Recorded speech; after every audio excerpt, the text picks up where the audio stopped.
Assalamualaikum warahmatullahi wabarakatuh. Saya Muslimin dari program studi Teknologi Rekayasa Perangkat Lunak, jurusan Teknik dan Informatika, Politeknik Pertanian Negeri Samarinda.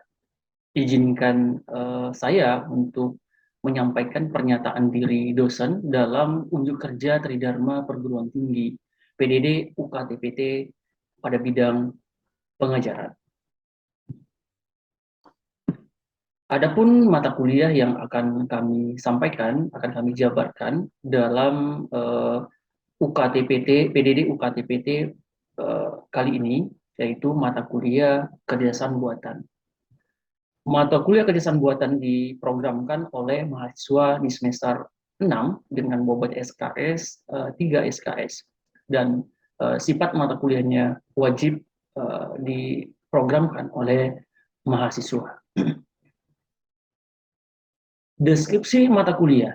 Mata kuliah ini mencakup tentang materi penerapan bidang ilmu kecerdasan buatan dengan berbagai sub bidang keilmuan seperti sistem pakar, sistem pendukung keputusan, klasifikasi dan klasterisasi pada rumput sub bidang ilmu data mining, logika pasti, case-based reasoning, serta machine learning dan deep learning untuk menyelesaikan problem solving, khususnya pada bidang pertanian, dan mengimplementasikan keilmuan seorang pakar ke dalam metode atau algoritma dan aplikasi dalam berbentuk coding program maupun simulasi sains.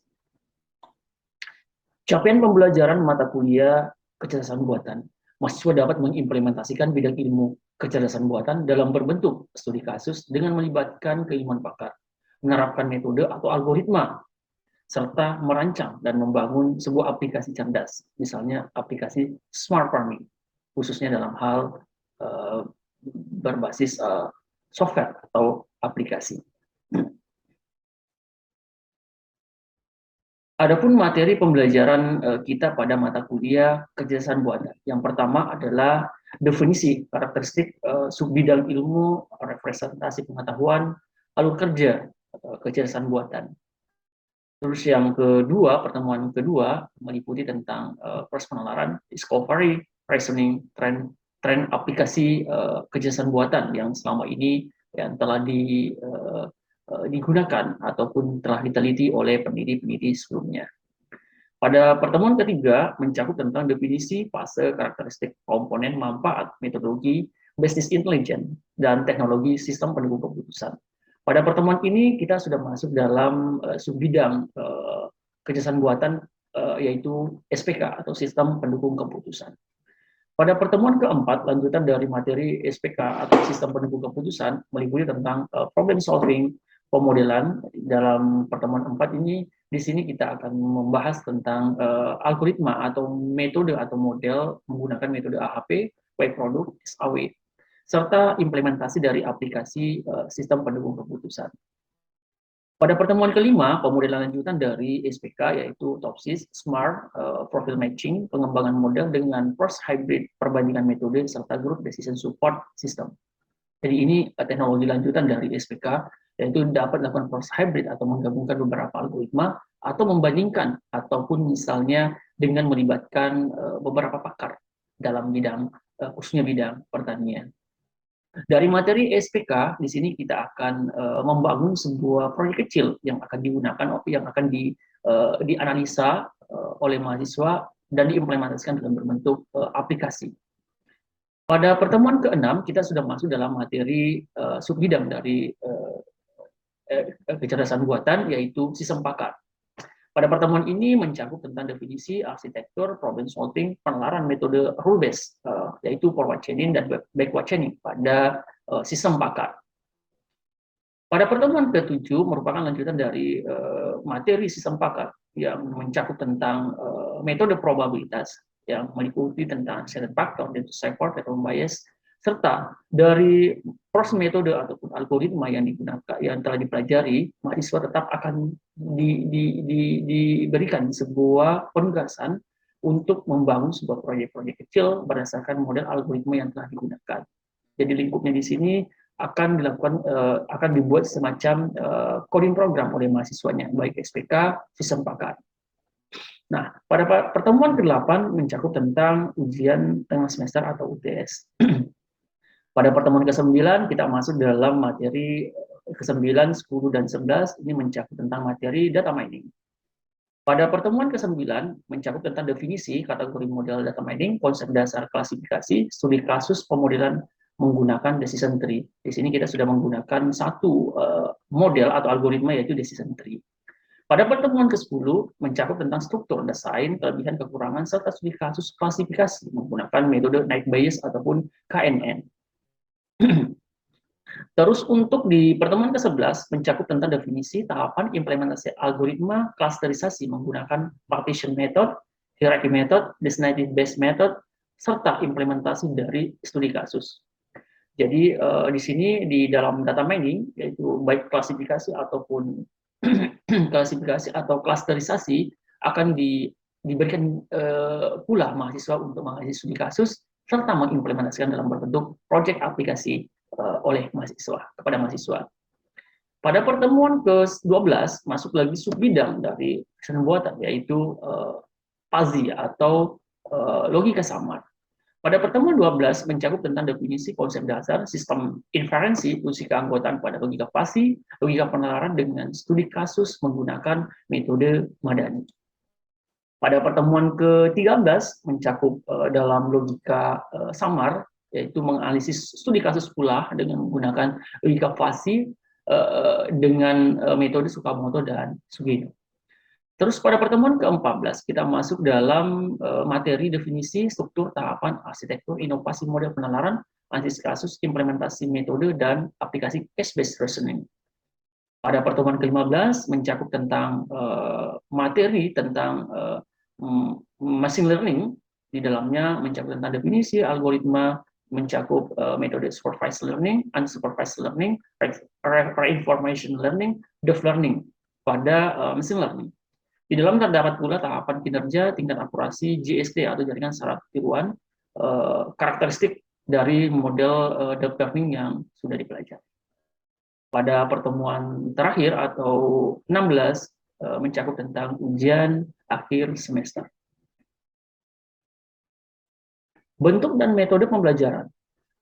Pada masa transisi new normal, kami di program studi teknologi rekayasa perangkat lunak telah menggunakan proses pembelajaran dengan sistem blended learning, yaitu pendekatan pembelajaran yang mengintegrasikan metode tatap muka dengan penggunaan tools atau media online untuk meningkatkan hasil pembelajaran mahasiswa. Adapun tatap muka yang akan dilakukan adalah ceramah di kelas, proses diskusi oleh mahasiswa, pembelajaran mandiri khususnya dalam hal mempelajari bahasa pemrograman yang terkait ataupun coding program, tergantung dari individu mahasiswa. Dalam proses pembelajaran, kami sebagai dosen menggunakan bahasa pemrograman PHP, database MySQL, serta untuk sains kita akan banyak mempelajari bahasa pemrograman Python. Untuk tugas proyek mahasiswa, kami memberikan pula kesempatan untuk menggunakan tools atau aplikasi sesuai dengan yang dipelajari atau yang dikuasai oleh mahasiswa tersebut. Meskipun tetap kita akan mengimplementasikan proses coding menggunakan bahasa pemrograman PHP dan bahasa Python. Adapun media yang digunakan untuk yang online adalah Zoom dan Google Meet. Untuk proses interaksinya bisa dilakukan di dalam kelas, bisa pula dilakukan dalam LMS atau aplikasi Learning Management System yang dapat diakses pada link daring.politanisamarida.lsc.id. Ketika ada tugas bisa diupload materi, dapat di-download di LMS, proses interaksi atau diskusi dapat pula dilakukan di aplikasi LMS Politani Samarinda. Ini bentuk proyek yang kami sampaikan, salah satu contoh yaitu sistem pakar identifikasi penyakit jambu misalnya. Untuk metode penilaian dan pembobotan, kami dari kampus vokasi Politeknik atau Politeknik Pertanian Negeri Samarinda, untuk kegiatan praktikum terdiri dari 60% dan teori 40%. Jadi dalam proses pembelajaran kami akan memaparkan teori serta praktikum, tapi untuk bobot penilaiannya lebih tinggi. Dan praktikum khususnya dalam hal coding program, analisis kasus, dan project akan lebih besar komponen penilaiannya. Untuk spesifiknya, komponen penilaian terdiri dari tugas 5%, kuis 5%, ujian tengah semester UTS 25%, ujian akhir semester atau UAS 25%, kegiatan praktikum, dalam hal ini project. Projectnya baik secara individu ataupun secara kelompok, akan memiliki nilai atau poin tertinggi, yaitu 40%. Metode penilaian dan pembobotan untuk nilai akhir lebih besar sama dengan 80 akan mendapatkan nilai huruf A, nilai akhir lebih besar sama dengan 75 akan mendapatkan nilai B+, nilai akhir lebih besar sama dengan 70 akan mendapatkan nilai B, dan nilai akhir lebih besar sama dengan 65 akan mendapatkan nilai C+, dan nilai akhir lebih besar sama dengan 60 akan mendapatkan nilai C, nilai akhir lebih besar sama dengan 55 akan mendapatkan nilai D, nilai akhir lebih besar sama dengan 40 akan mendapatkan nilai D, dan yang terakhir nilai akhir lebih kecil dari 40 maka akan mendapatkan nilai E. Demikian untuk penyampaian deskripsi pengajaran kami mata kuliah kecerdasan buatan. Baik, Assalamualaikum warahmatullahi wabarakatuh dan selamat pagi. Jadi, Waalaikumsalam. Ya, jadi hari ini kita akan bahas materi salah satu sub bidang dari kecerdasan buatan, yaitu sistem pakar. Ya. Secara definisi, sistem pakar merupakan basis pengetahuan berisi fakta dengan menggabungkan pengetahuan pakar, pengalaman, teknologi informasi, meningkatkan basis data informasi, menyimulasikan penilaian dalam membuat keputusan. Memproses sistem pakarnya tentunya di sini ada data, fakta, dan pengetahuan pakar. Datanya itu berupa gejala. Ini gejala penyakit. Kalau misalnya kita ambil studi kasusnya gejala penyakit, ya tentunya akan ada proses datanya berupa gejala, terus nilai bobot gejalanya. Jadi secara definisi merupakan program yang dapat menyelesaikan pekerjaan pakar, atau pada dasarnya bukan menggantikan sih, tetapi lebih ke arah proses diagnosisnya. Jadi kalau misalnya kita ke arahnya pertanian, ya tentunya identifikasi penyakit misalnya, tentunya kita menggunakan pakar pertanian. Nanti hasil olahan data pakar pertanian dan integrasi dengan petani tentunya nanti akan menghasilkan sebuah keputusan atau diagnosis serta solusi penyelesaiannya.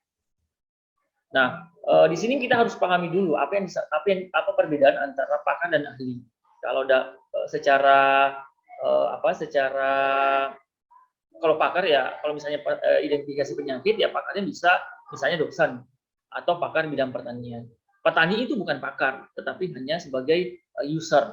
Jadi kalau misalnya di dalam prosesnya, kalau kita mengambil identifikasi penyakit, ya tentunya integrasi antara ahli boleh, ahli sebenarnya petani bisa sebagai ahli, sang pakarnya itu adalah dosen atau pakar pertanian pada dinas tertentu misalnya, atau peneliti. Nah, bisa dijadikan sebagai pakar. Nah, kalau secara fungsinya adalah berisi basis pengetahuan dan basis inferensi. Jadi basis pengetahuannya di sini bisa dalam berbentuk rule dan bisa dalam berbentuk inputan data berupa nilai probabilitas atau nilai ketidakpastian. Sistem pakar bekerja layaknya seorang pakar. Jadi kalau misalnya kesehatan ya tentunya adalah bisa menggantikan dokter sebenarnya. Tetapi sebenarnya controllingnya tetap harus ada. Jadi sistem pakar itu atau sistem itu hanya mengakomodir atau memproses data-data tersebut. Tetapi harus tetap ada proses transformasi keilmuan dari pakarnya sendiri. Berfungsi sebagai konsultasi, jadi media konsultasi. Kalau misalnya petani bisa melakukan identifikasi penyakit sendiri di rumahnya. Ya, tapi sebenarnya data dari pakarnya itu yang akan dimasukkan ke sistem. Jadi ada ukuran besar, ringan, atau parah suatu penyakit, ya itu harus sumbangsi dari pakarnya sendiri. Knowledge base. Jadi ada proses rule. Kalau di sini ya seperti yang saya bahasakan sebelumnya bahwa ada proses relasi keterhubungan antara gejala satu dengan gejala yang lain. Nah, seperti itu. Jadi ada proses nalar menghubungkan. Tetapi untuk memproses itu dapat berubah metode atau pemodelan. Ya, jenis pemodelan dalam sistem pakar itu ada dua. Ada yang berbasis rule, ada yang berbasis nilai probabilistik. Ya, seperti yang saya bahasakan sebelumnya bahwa metode rule itu adalah menterhubungkan antara gejala satu gejala yang lain. If gejala satu, N gejala 2, N gejala 3, dan penyakitnya X. Berarti itu proses rule. Penyakitnya muncul, tetapi nilai bobotnya belum ada. Nah, untuk menghasilkan kesimpulan yang akurat, ya tentunya butuh metode ketidakpastian atau probabilitas. Metode probabilitas itu berarti mengukur tingkat ukuran berat, sedang, parah misalnya. Itu harus digunakan metodenya. Kalau untuk ke arah penerapan sistem pakar, kalian bisa menggunakan, kalau misalnya mau agak sedikit sederhana dalam hal develop programnya, tentunya bisa menggunakan penerapan berbasis probabilistik saja, satu aja. Sebenarnya di metode probabilistik itu sudah ada juga proses rule-nya. Tetapi kalau ingin mengangkat sebuah tema penelitian yang akurasinya yang bagus, bisa mengkombinasikan antara dua metode. Metode dari berbasis rule tadi dan metode berbasis probabilistik. Ya, untuk proses knowledge-nya. Jadi menterhubungkan antara proses rule dan proses knowledge base itu, ya contohnya rule itu back chaining, forward chaining. Kalau untuk metode ketidakpastian atau untuk mengakomodir bobot gejalanya tadi, ya kita bisa menggunakan misalnya certain factor, Bayes-Schaeffer, Bayes, dan metode penalaran yang lain. Inferensi engine. Jadi di sini ada proses dari knowledge tadi atau metode tadi yang dapat menghasilkan sebuah kesimpulan. Misalnya kita ambil objek bidang pertanian misalnya. Setelah kita ambil objek bidang pertanian, ya tentunya kita nanti ngambil misalnya sub bidangnya misalnya identifikasi penyakit buah naga. Setelah buah naga, problemnya apa di dalam sana? Berarti ini petani susah untuk mengidentifikasi penyakit pada tanaman. Ya tentunya akan mengakibatkan kerugian bagi petani tadi. Terus dibutuhkan sebuah teknologi. Teknologi itu adalah mengintegrasikan mempermudah petani dalam menyelesaikan permasalahan tadi. Ya tentunya ada data, ada proses metodenya, ada proses diagnosisnya, ada proses identifikasi atau penalarannya, terus ada proses kesimpulannya atau menarik kesimpulan. Setelah mengidentifikasi tentunya kita membutuhkan solusi penyelesaiannya. Nah, seperti itu. Ini seperti ini modelnya, jadi ada pengguna, ada administrator, ada pakar. Jadi ini saya pakai pakar pertanian. Pengguna ini bisa saja, misalnya petani. Kalau administrasi ini berarti proses menginput datanya, atau mulai dari manajemen data atau menginput nilai probabilitasnya. Tetapi sumber datanya tetap dari pakarnya tadi. Di sini tampilannya bisa berbentuk web, mobile, dan aplikasi desktop misalnya. Terus di sini ada proses akuisisi pengetahuan, baru masuk di dalam database. Terus ada proses diagnosis, mesin inferensi, teridentifikasi atau tidak penyakitnya. Oke, ini mesin inferensi dalam berbentuk whole, dari if, gejala, dan seperti ini modelnya. Jadi ketika misalnya sudah diproses akan muncul if gejala A dan X. Akibatnya adalah jadi ada proses rule di sini. Nah, seperti ini. Dua yang paling umum dipakai. Jadi untuk membuat penelitian atau misalnya ingin mengangkat tema, tentunya kurang akurat ketika kita hanya menggunakan metode rule atau inferensi. Kurang maksimal. Karena proses forward chaining atau backward chaining ini tidak bisa menangani bobot gejalanya, tingkat keparahannya. Ya, seperti itu. Jadi ada dua metode yang dalam lingkup chaining. Jadi ada forward chaining, ada backward chaining. Ada yang mundur, ada yang maju. Ini forward, berarti mundur, dan ini maju. Nah, di bawah ada prosesnya. Terus forward chaining itu dimulai dari data dan terus maju dengan data tersebut. Artinya bahwa proses rule-nya itu dimulai dari fakta ke kesimpulan. Gejala, dan kesimpulan. Hanya aturan yang paling atas yang dieksekusi. Ketika tereksekusi, rule menambah fakta baru dalam database. Setiap rule hanya dapat dieksekusi satu kali, berhenti ketika tidak ada lagi aturan yang dapat dieksekusi. Prosesnya seperti ini sebenarnya. Kita ambil contoh seperti ini. Gejala 1 ketemu gejala, apa gejala 1 bernilai benar? Iya.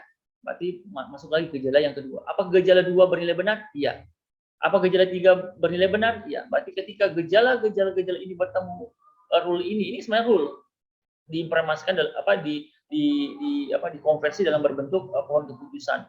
Jadi ini ada 3 gejala di sini. If gejala 1 ketemu gejala 2, ketemu gejala 3 dan penyakit 1. Bagaimana dengan backward chaining? Backward chaining itu berarti dimulai dari awal. Jadi sebenarnya pertama kita harus mengambil sebuah bahasan itu di hipotesa. Hipotesa berarti bukan fakta. Jadi ini hipotesa. Oh, kemungkinan ini penyakitnya adalah ini. Tapi untuk menentukan kemungkinan besarnya itu tetap kita harus merunut goalnya, merunut rule-nya, merunut kondisinya atau gejala yang ada. Tadi yang saya bahasakan ya, kita harus menggunakan metode ketidakpastian atau metode probabilitas. Ya. Jadi probabilitas ini mengukur tingkat kepercayaan suatu fakta atau gejala. Adalah metode probabilistik adalah sesuatu yang tidak diyakini kejadiannya, masih ragu-ragu, sedang, tinggi, rendah, sedang atau tinggi, atau parah atau tidak. Seperti itu. Nah, di sini ada proses probabilistiknya, bobot setiap gejalanya. Makanya saya bahas tadi ada proses bobot nilai probabilistiknya. Nah, setelah itu di sini sebenarnya ada proses, kalau dari sisi metode, kalau misalnya kita menerapkan metode Chaitin faktor misalnya, di sini ada proses bobot skala nilainya, terus ada proses matriks untuk mengakomodir. Nanti kita akan lihat prosesnya di bawah untuk studi kasusnya. Oke. Nah, ini salah satu metode yang biasa dipakai, pendekatan berbasis aturan dengan proses penekanan untuk mengukur tingkat ketidakpastian dengan nilai ketidakpastian menggunakan sampel dataset sehingga dapat melakukan proses diagnosis. Ini secara definisi. Tapi secara rumus, ini rumusnya seperti ini. Ada rumus belief dan disbelief, kepercayaan dan ketidak faktor kepastian adalah ada metode tingkat keyakinan dikurang tingkat disbelief, tingkat tingkat ketidakyakinan. Nah, oh ya, ini ada materi di sini sepertinya. Jadi seperti itu. Ini rumusnya ini yang digunakan. Tapi untuk lebih spesifik nanti kita akan langsung masuk ke studi kasusnya. Nah, ini ada proses selanjutnya adalah menterhubungkan antara pakar dengan petani sebenarnya. Jadi kita mengkombinasikan antara dua proses dari analisa dari pakarnya sendiri dan proses dari pakarnya. Nah, ini proses dari bobotnya setiap gejalanya. Ini gejalanya. Jadi ada pasti, tidak pasti. Kalau misalnya yakin, ya tentunya akan tinggi. Misalnya pasti, otomatis impunannya adalah 1. Tapi ada skala. Ini contoh misalnya studi kasus identifikasi penyakit tanaman kopi. Jadi kita menggunakan misalnya penyakit karat daun. Ini berarti kita ngambil simbol P1. Terus if gejala, berarti ini adalah sebuah rule. Berarti rule 1, ini rule 2, ini gejala 1, ini gejala 2, dan ini gejala 3. Ini kondisinya sudah ada. Ketika ini bernilai benar, ini kondisi yang ini, atau kondisi yang ini bernilai benar, atau kondisi ini bernilai benar, maka penyakitnya adalah karat daun. Ini penyakitnya sudah muncul, tetapi dari sisi akurasinya belum muncul karena belum terdiagnosis. Dia hanya mendiagnosis penyakitnya secara umum, tetapi bobotnya belum diproses dengan menggunakan metode Chaitin faktor yang tadi atau CF. Nah, ini contoh misalnya kita ngambil ini bisa analisis petani. Petani berarti 0,8 untuk CF pengguna terhadap gejala 1. Misalnya ini. Nah, ada angkanya 0,8 inputannya. Daun mengering 1 untuk pengguna gejala 2. Jadi ini ada terhadap gejala 2. Nah, ini penjelasannya. Ini kan gejala 1, gejala 2, gejala 3. Nah, ini inputannya adalah 0,6 untuk CF. Berarti nilai inputannya adalah nilai keyakinannya atau kepastiannya itu adalah 0,6. Oh, ini kan besar. Ini agak besar juga, ini tengah-tengah. Ya. Ini berarti analisis petani. Nah, bagaimana dengan pakar? Pakar juga memiliki proses. Jadi ada nilai belief dan disbelief. Ini sebenarnya secara rumus. Ini sudah ada rumusnya tadi. Belief dikurang disbelief, jadinya 1. Ini juga dikurang ini, jadinya 0,6. Ini dikurang 2, jadinya 0,6. Oh, harusnya tadi di atas ini inputannya bukan 0, ini harusnya 0,6 juga. Sorry. Ini harusnya 1, benar. Nah, ini berarti inputannya harus harusnya, oh beda, sorry, ini analisis pakar berbeda dengan yang di atas. Yang di atas ini untuk petani, dan ini adalah untuk yang pakar pertaniannya. Terus ini berarti proses gejalanya berarti ada pengguna petani CF-nya, ini rumusnya tadi, berarti CF pakar pertanian, tadi ini 0,8, kita perhatikan di sini, 0,8 dan 1, 0,8, berarti petani 0,8. Berarti ini adalah 0,8 tadi inputannya di sini, itu, sedangkan untuk yang petani berarti yang ini, hasil proses bilip dan disbilipnya. Bilip dan disbilip betul, ini 1. Nah, ini contohnya di sini, berarti angkanya 1, 0,4. Nah, ini baru untuk proses kaidah rule yang 1, rule 1. Untuk rule 2 ini yang dipakai, berarti petani dan pakar pertanian, yang tadi inputannya petani 1, sedangkan untuk pakar pertanian 0,6, sedangkan untuk kondisi yang ketiga, inputannya ini tergantung dari data yang kita gunakan. Ini semua prosesnya aja secara ringkas ya. Ini 6 dan ini pakar. Hasilnya adalah ini, dan hasilnya untuk rule yang kedua 0,6, rule 1 0,8. Nah, untuk kombinasinya tadi ya itu berarti CF berarti 0,8 ditambah 0,6. Jadi berarti CF gejala 1 ditambah gejala 2, 1 dikurang N CF gejala 1. Jadi ini sebenarnya rumusnya tadi, rumus di atas. Nah, ini berarti rule gejala 1 gejala 2. Ini berarti menghubungkan antara gejala 1 gejala 2. Inputannya tadi ini untuk nilai CF gejala 1 ada 0,8, untuk CF gejala 2 ada 0,6, 0,8 dan 0,6. 0,8 ini dan ini 0,6 ya. Ini. Terus kali 1 ini secara default rumus. Jadi kita ngambil CF 0,1, jadi isinya tadi 0,8 juga. Berarti hasil kalkulasinya ini berarti proses 0,8 ditambah 0,12. Jadi ini sebenarnya kita harus kalau kalkulasinya ini sebenarnya dalam kurung dulu. Nah, setelah hasil dalam kurung ini dikali dengan 0,6 hasilnya yang di sini. Jadi mungkin terbalik, jangan sampai ditambah dulu, tetapi yang benar itu adalah dalam kurung dulu diproses, setelah itu dikalikan 0,6 jadi hasilnya yang ini. Muncul CF baru 0,92. Nah, CF barunya tadi berapa? CF barunya adalah 0,2. Ini. Terus untuk yang gejala 3 tetap kembali naik ke atas tadi. Yang ini 0,36. Nah, ini yang tadi 36 ini. Terus di sini 1,092. Berarti ini tadi sama isinya ini sama yang ini. Berarti sumbernya dari sini atau angkanya yang ini. Nilai CF baru 2 berarti 0,98. Jadi ini sederhana saja karena rule-nya 3 saja. Kalau rule-nya banyak, otomatis ini akan mempengaruhi kombinasinya beda, pasti banyak ya, banyak juga prosesnya. Terus sistem pakar yang bisa diterapkan ya, contoh misalnya ini sistem pakar diagnosis penyakit ayam misalnya. Ya tentunya di sini ada level, kalau misalnya di sini di depan di sini tentunya ada ini sebenarnya akses untuk user sebenarnya. Kalau misalnya arahnya ke pertanian ya tentunya petani yang akan mengakses ini. Tapi kalau misalnya yang tidak ada, misalnya kalau misalnya penyakit ayam, berarti ini kita harus mengambil data dari masyarakat. Ya. Nah, di sini ada proses diagnosis, ada riwayat, ada info harga. Jadi ini sebenarnya proses ketika kita misalnya mau mendiagnosis, ya tentunya kita harus memilih gejala-gejalanya di sini. Misalnya hampir pasti. Misalnya ada 2 gejala, misalnya kita hampir pasti ya. Nah, misalnya kita ambil lagi 3. Ya, nah, misalnya ini kita ambil lagi, misalnya hampir ya, baru kita proses diagnosis. Nah, mungkin ada yang mau bertanya? Saya Pak. Ya, silakan. Ada Irma. Ya, perkenalkan nama saya Ade Irma. Saya mau bertanya. Kan tadi sistem pakar itu yang Bapak jelaskan di aplikasi itu kan yang tentang hewan. Kalau untuk kesehatan manusia itu bisa nggak sih Pak pakai gunakan sistem pakar?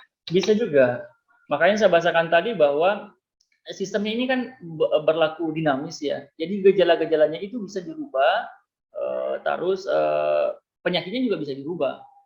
Ya, jadi kalau misalnya mau jenis penyakit apapun itu akan mudah untuk jadi makanya kalau kalian misalnya buat skripsi atau penelitian itu harus dinamis.